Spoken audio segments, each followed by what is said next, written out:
From roughly the 13th century through the 18th, large parts of Europe had a licensed profession whose entire job was inspecting whether a bride was a virgin, writing it down, and filing the paperwork with the state. They were called matronae honoratae, honored matrons, state certified. Yeah, so that happened. These women existed in England, France, Germany, and Italy. And they were not just village gossips somebody grabbed off the street. They were appointed. They had standing. In some jurisdictions, they were paid a service fee. The result was entered into a public register.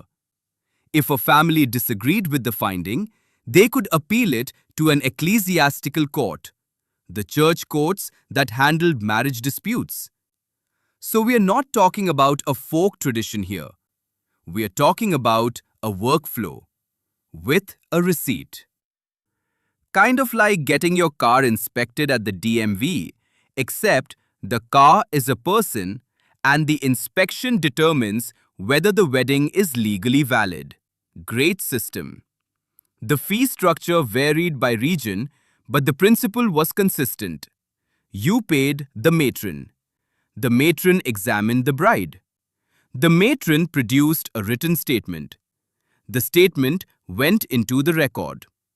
If the groom's family contested the finding, you could request a second opinion, also paid, and that second finding could be brought before a judge. There were procedures for what happened when two matrons disagreed. There were procedures for what happened when the bride's family alleged the matron was bribed. There were genuinely procedures.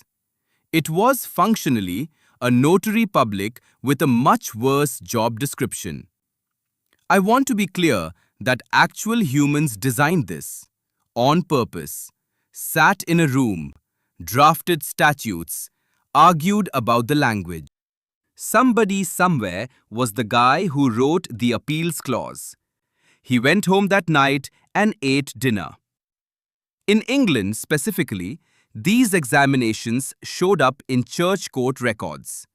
The courts that handled marriage validity, annulments, and dowry disputes.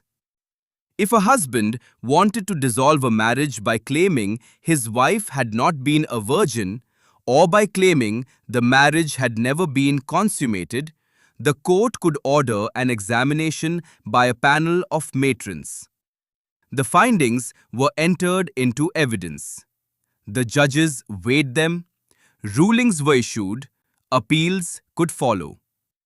This is, by the way, where I should mention I'm Elliot allegedly Marsh, forensic anthropologist of HOA bylaws. And yes, that title is exactly as load-bearing as it sounds. Anyway, royal weddings, not the same energy. Bigger committee. For a royal marriage, the consummation and pre-marriage inspection process could involve multiple witnesses, court physicians, ladies in waiting, senior household officials. The point was political. A royal marriage was a treaty between two states. The legitimacy of any future heir depended on documented confirmation that the marriage was valid and consummated. So they brought in a committee. The committee watched, or examined, or stood in the next room and listened, depending on the court and the century. Now hiring. Must be comfortable with public speaking, attention to detail, and standing very still in a bedchamber. Competitive compensation.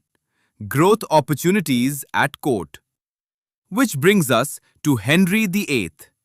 In 1540, Henry married Anne of Cleves. He had agreed to the marriage based on a portrait. He met her in person, decided he was not interested, went through with the wedding anyway, and almost immediately began constructing the legal grounds for annulment. One of those grounds was non-consummation. A parallel argument involved a prior contract Anne had once been engaged in. Henry, who had every incentive to lie, leaned on the evidentiary framework around virginity and consummation that the system had spent centuries building. The annulment went through in roughly 6 months. Anne kept her head, got a generous settlement, and was referred to afterwards as the king's beloved sister.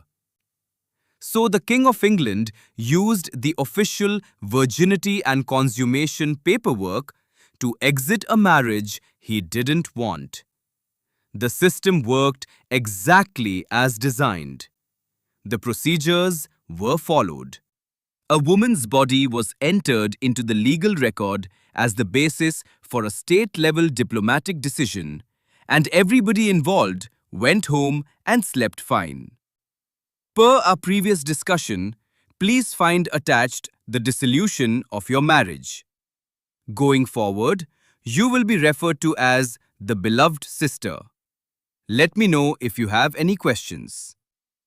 This continued in various forms in various countries for another 2.5 centuries.